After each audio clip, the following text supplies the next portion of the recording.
today we will prove that intersection of subspaces is again a subspace, and further we prove that union of subspaces need not be a subspace. In fact, union of two subspaces is a subspace if and only if one is contained in another. Okay, it is an interesting question that suppose W1 union W2 is not a subspace, but how to make a subspace which contains both the subspaces. In fact, V is a subspace which contains all the subspaces, but we are interested the smallest subspace which contains W1 and W2. That is what is the smallest subspace containing W1 and W2 both in particular. Okay, so let us start the theorem. So this theorem says that intersection of subspaces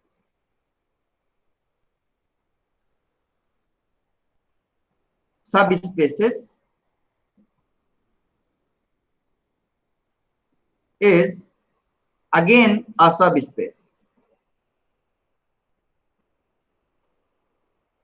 Okay. So in fact, we prove that union of intersection of two subspaces is a subspace. So I can write in another form, that is, let us say,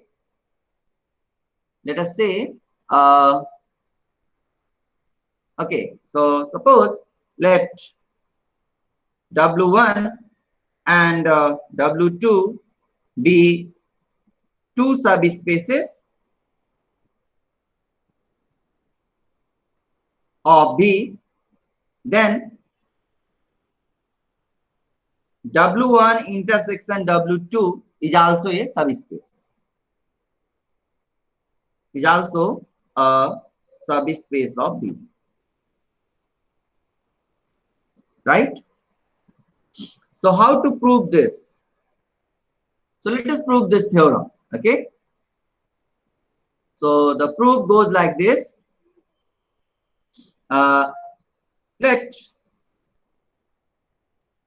In fact, what you have to prove? You have to prove three rules, three conditions. That is, the zero vector belongs to W1 intersection W2.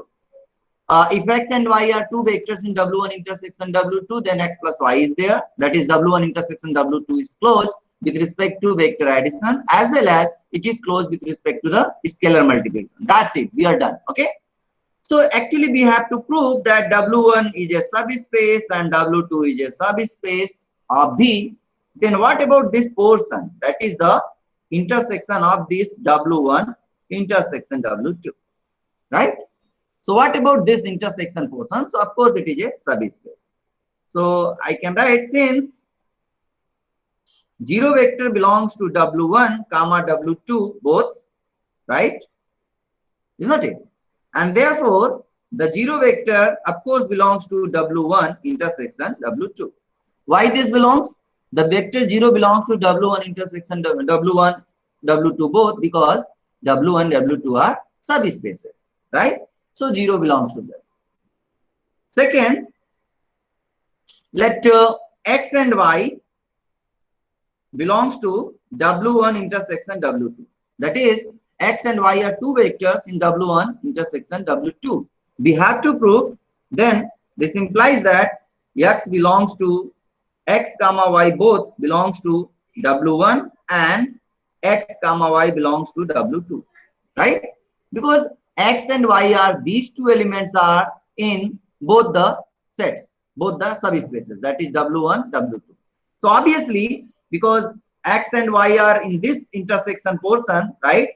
X and y, x is somewhere here and y is somewhere here. So automatically x and y, x comma y belongs to W1 and x comma y belongs to W2. This is a simple set theoretic concept. And therefore, x plus y belongs to W1 and x plus y belongs to W2. Why? Since W1 and W2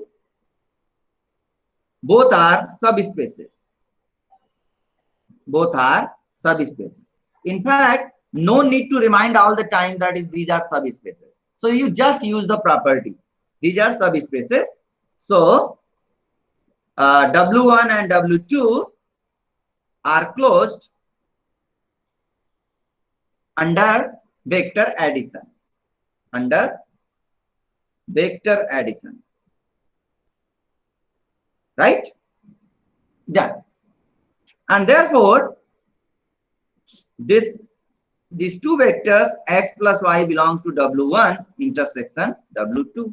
So what you prove? You prove that W1 intersection W2 is closed, and therefore W1 intersection W2 is closed under vector addition, right? Under vector addition. So one part, second part is also done. Okay. So let us choose the second page here. Sorry, I have taken like this. But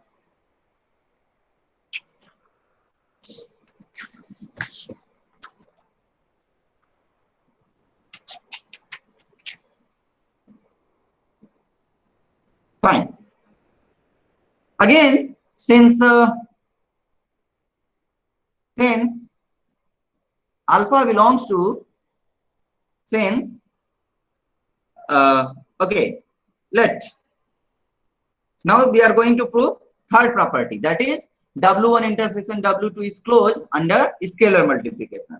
So let us suppose that alpha belongs to F, where F is the underlying field, comma X belongs to W1 intersection W2. So we can write alpha is in F and X belongs to W1 and X belongs to W2 both. But W1 and W2 are subspaces, so these are closed under scalar multiplication. And this implies that alpha X belongs to W1 and alpha X belongs to W2. Why? The reason is since W1 and W2 subspaces, right? So closed under scalar multiplication. So closed under scalar multiplication, right? And therefore, because alpha x belongs to W1 and alpha x belongs to W2, so what you see, this common elements belong to intersection. So this is the common element to W1 and W2, that is this alpha x is in W1 intersection W2. So we have proved that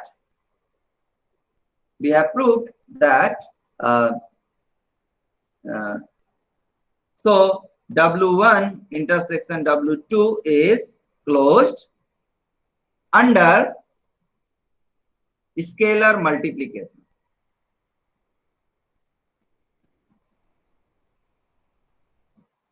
So all the three prop conditions of that theorem, which was the major test theorem for a subset to be a subspace, right, has been satisfied.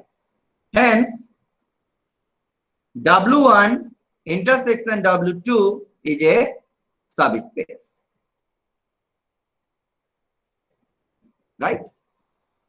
Done. In fact, the another theorem you can generalize this. Okay, so what you can generalize that the theorem is says like this: arbitrary intersection. Arbitrary means arbitrary intersection of subspaces is a subspace. Let me ask you whether it is clear or not. This theorem is clear, everyone? Write in your chat box. Clear to everyone? सभी को clear है ना? Okay, thank you so much. So another theorem, this is also very easy. Arbitrary intersection of subspaces is a subspace. So proof goes like this. Proof goes like this. Let C with a collection of all the subspaces Wi such that Wi is a subspace. And I belongs to I or delta whatever I. I is an index set. It may be finite set, it may be infinite set, it may be countable, uncountable, whatever. So just index set. Okay. So we prove what we prove? We prove that W, that is the intersection Wi, I belongs to I, is a subspace. So idea is same. What we have done for 2, you have to do for the arbitrary intersection. Okay. So idea is same because each of Wi has the 0 element. So I am leaving here as exercise. Okay. It is up to you how to prove. Since each Wi has the 0 vector because it's a subspaces. So 0 vector belongs to each of the subspaces Wi. For each I belongs to I. Okay. So therefore 0 belongs to the intersection. So 0 belongs to this subspace also, this subset also. So first condition is satisfied.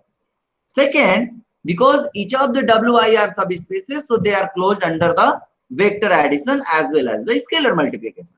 So obviously, if x and y are any two vectors in W, then x and y are in each and every Wi.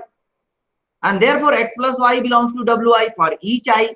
And therefore, x plus y is common to the intersection, right? Meaning take this is a subspace, this is another subspace, take this as another subspace, and let us suppose that this is another subspace, okay, and suppose this is another subspace here like this. So what will be in the intersection? So in the intersection, the portion will be this one, okay. So this is our intersection, you see, this is our intersection portion, is not it, right? So this is actually the portion of intersection Wi. I belongs to I, right? So if x and y are in the intersection, then x and y are in each and everywhere, right? So suppose this is the vector x and here the vector y. So what about x plus y? So x plus y, because x belongs to W1, x belongs to W2, x belongs to W3. Similarly, y belongs to W1, W2, W3 all. So therefore, x plus y, because each Wi is a subspace, so Wi is closed with respect to vector addition. So x plus y belongs to each Wi. Therefore, x plus y belongs to. Similarly, scalar multiplication also, because if alpha is any scalar and x is any vector in the intersection, then alpha into x will also be in the intersection. So in this way, you can prove that the arbitrary intersection of subspaces is a subspace. So I'm not going to do that. It is your responsibility. Okay. So any question may be asked. Either you prove that intersection of two subspaces is a subspace, or arbitrary intersection of subspaces is a subspace. Is clear to everyone? So now, let me take an example. Okay. So for this, take me an example that union of two subspaces need not be a subspace. For example, the simplest one is in R2. For example, in R2, right? You know, this is a vector space B. Let us take B is equal to R2. Let us take x-axis. What is x-axis? X-axis, let us call it W1, is defined as A comma 0, such that A is in R, right? And let us take y-axis. So y-axis, call it W2, 0 comma B, such that B is in R. Geometrically, this is your subspace, okay? So this is R2, right? So one of them is x-axis, okay? So this one is W1 here, okay? So this one is W1. And what is W2? Let me take this one. This is the W2, right? This is the W2. So clearly you have the concept. What is the intersection? What you are, so we are here, right? Okay, so now come to union. What is W1 union W2? What is W1 union W2? W1 union W2 means all the points AB such that, right? Either the point is here or the point is here. If the point is here, then the coordinate will be like this, that is A comma 0. If the coordinate is here, the point is here, the coordinate will be 0 comma B type. Means if you are on the y-axis, then the first coordinate, that is x coordinate, is 0. If you are on the x-axis, that is on W1, then the y coordinate is 0. So what does it mean? You have to consider either the points on this W2 or you have to take the points on W1. So that is the meaning of the union of two sets, W1 union W2. So W1 union W2 consists of all the points which belongs to either the set W1 or the set W2. So what should I write here? It's clear. I should write A is 0 or B is 0 or both are 0. That is the meaning. Is not it? A is 0 or B is 0. In fact, you can write the product AB is 0. So the simplest way is that AB such that AB is equal to 0. So the product of two real number is 0 means either both are 0 or at least one is 0. So sometimes A is 0 and sometimes B is 0. And sometimes simultaneously both are 0 at the origin. So technically we can write like this. Okay. So this set is the same as this set. Right. So what do you see? W1 union W2. Whether it is a subspace or not, of course it is not a subspace. Why? Because we can take 1 comma 0 as x and y as 0 comma 1 here.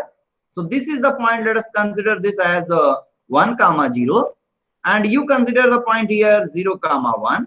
If you add these two vectors, then the sum will be x plus y, that is this is 1 comma 0 plus 0 comma 1. So of course we are considering the usual addition of vectors in R2. So component wise addition. So this will be 1 plus 0, then 0 plus 1. So obviously we have 1, 1. Now it is clear that this vector 1, 1 does not belongs to the set W1 union W2. And of course this does not belongs to W1 union W2.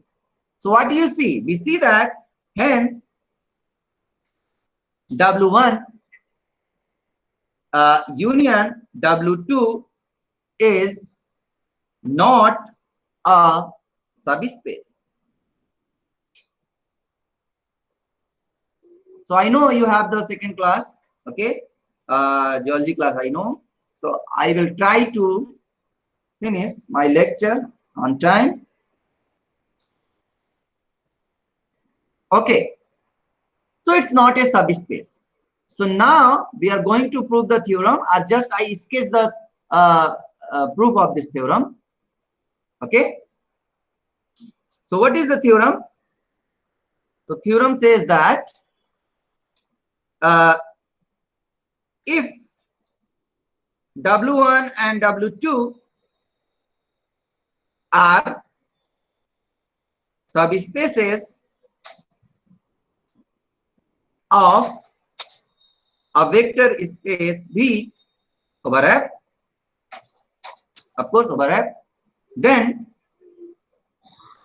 W1 union W2 is a subspace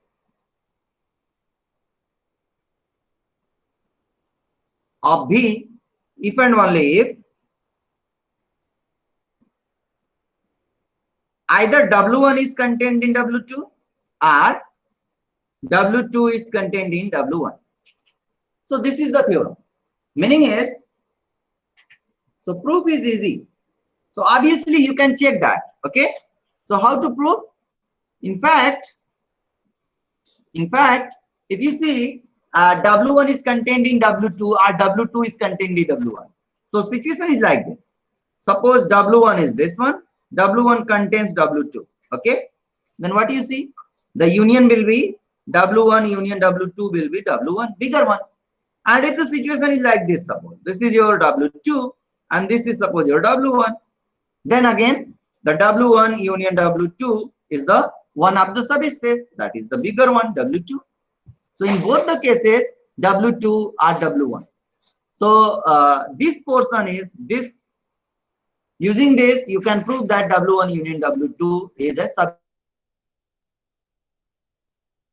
because if one is contained in another, then automatically the union will be the bigger one. And of course, it is a subspace, so it is a subspace.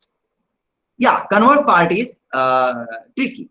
So for conversely, I am just sketching that. Conversely, suppose W1 union W1 is not contained in W2. Okay, what is that? We have to prove W1 union W2 is a subspace of B if and only. So when you consider this one or this one, already W1 or W2, so it's a subspace. So conversely, suppose W1 union W2 is a subspace. We have to prove that either W1 is contained in W2 or W2 is contained in W1. So we prove either W1 is contained in W2 or W2 is contained in W1. Okay. So actually, what you see? We see that. So assume on contrary. Okay. Assume on contrary that W1 is not contained in W2. W1 is not a subset of W2. Similarly, and W2 is not a subset of W1. Right? Okay. Now, because W1 is not contained in W2, so let me make it pictorially. Okay. So this is your W1 and this your W2. Right? So because W1 is not contained in W2, that means there is some element X in W1 which does not belong to W2. Similarly, W2 is not contained in W1 here. Okay. W2 is not contained in W1. There means there is a vector Y. So I just write it as this one. There is a vector Y in W2 which does not belong to W1. So that means X belongs to W1, but X does not belong to W2. And there is an element Y belongs to W2, but Y does not belong to W1, right? But from here, you see that X belongs to W1 union W2, and from here, Y belongs to W1 union W2. But W1 union W2 being a subspace, so this implies that X plus Y belongs to W1 union W2, right? Now, by definition, because this is a single element in union, so either this belongs to the W1 or it belongs to W2. Okay. So just I will take 2 minutes more. Okay. Just 2 minutes, then I will finish. So this implies that X plus Y belongs to W1 or X plus Y belongs to W2. Okay. So either it is in W1 or it is in W2 or it is in both the subspaces. That is the meaning of W1 union W2. Now suppose if X plus Y belongs to W1, okay, what does it mean? It means minus X plus Y also belongs to W1. Why? Since X is already in W1 and the negative of the vector will be in W1. Why? Because W1 is a subspace. So what you see, By associative law, minus x plus x will be zero vector. Zero vector plus y will be just y vector belongs to W1. You see that y belongs to W1. It's a contradiction. It's a contradiction. What is the contradiction? Contradiction is that you have supposed that x does not, y does not belongs to W1. See here, y does not belongs to W1. Okay, so by that, similarly, you can prove taking the another one, x belongs to W2. A contradiction again here. X belongs to W2. So x belongs to W2 will be a contradiction, right? So in this way, a contradiction, right? And this proves in both the cases you have a contradiction. That means either W1 is contained in W2 or W2 is contained in W1. So, okay, thank you so much for attending this class. Okay, so we are done today. It is clear to everyone. That is, union of two subspaces is a subspace if and only if one is contained in another. So again, I will not prove this. You take the help of book and write the whole proof. Is it okay, everyone?